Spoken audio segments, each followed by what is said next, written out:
స్పందించి మా కార్మికుల సమస్యలు పరిష్కరించాలా, లేని పక్షంలో రాష్ట్ర వ్యాప్తంగా ఇంకా ఎక్కువ సంఖ్యలో కార్మికుల విధులు బహిష్కరించి సమ్మెకు స్వేచ్ఛకి సిద్ధంగా ఉన్నారు. రాష్ట్ర ప్రభుత్వము అట్లాగే మినిస్టర్లు చర్చలకు విల్లంపి సానుకూలంగా మేము కనీస వేతనము అడుగుతున్నాం. సాధనం మేము మా భార్య పిల్లలు బతకాలంటే, ఇంటి భార్య కట్టాలంటే, కరెంటు బిల్లు కట్టాలంటే, స్కూల్ ఫీజులు కట్టాలంటే సాలలేదు, మాకు వేతనం పెంచమని రోడ్డెక్కి నెల రోజుల నుండి అడుగుతున్న కనుక ఇక ప్రభుత్వానికి పెడ చెవులో పెట్టినట్టుంది, దున్నపోతు మీద వాన కురిసినట్టుగా ఉంది.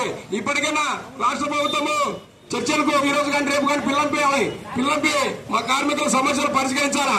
మేము ఇక్కడ కూర్చొని ఉండాలని మాకేం కోరిక కాదు. మీ ప్రభుత్వం సానుకూలంగా మా సమస్యలు పరిష్కరించాలని, లేని పక్షంలో పెద్ద ఎత్తున కొన్ని కార్మిక సంఘాలు, కొన్ని కొత్త సంఘాలు, దొంగ నాయకులు ఒక 2000 ఇచ్చే చాలు, 3000 ఇచ్చే చాలని కొంతమంది చెప్తారు. అయ్యా 2000, 3000తో మేము నెల రోజులు కూర్చొని చేయాలా? ఇప్పటికైనా మీరు దొంగ నాటకాలు ఆపండి. ప్రభుత్వంతో మీరు కూడా కార్మికులతో కలిసి జత కట్టి మీరు కూడా సమ్మె చేయండి. ఎక్కడైనా చేయకపోతే లేకపోతే ఇంట్లో మూసుకొని కూర్చొని ఉండాలని ఈ కొత్త సంఘాలకు, కొత్త నాయకులకు, దొంగ నాయకులకు తెలియపరచడం. ఒక నీతి నిజాయితీగా స్టేట్గా ఎలా పోరాడుతుందో అలాగే మీరు కూడా కళ్ళు తెరిచి ప్రభుత్వంతో పోరాడాలా, సాధించుకోవాలని తెలియపరచడం కంప్లీట్. ఈ కార్యక్రమం ఇంతతో ముగిసింది. దయచేసి ప్రతి ఒక్కరు ఒక టెంట్లో కూర్చోవాలి కంప్లీట్.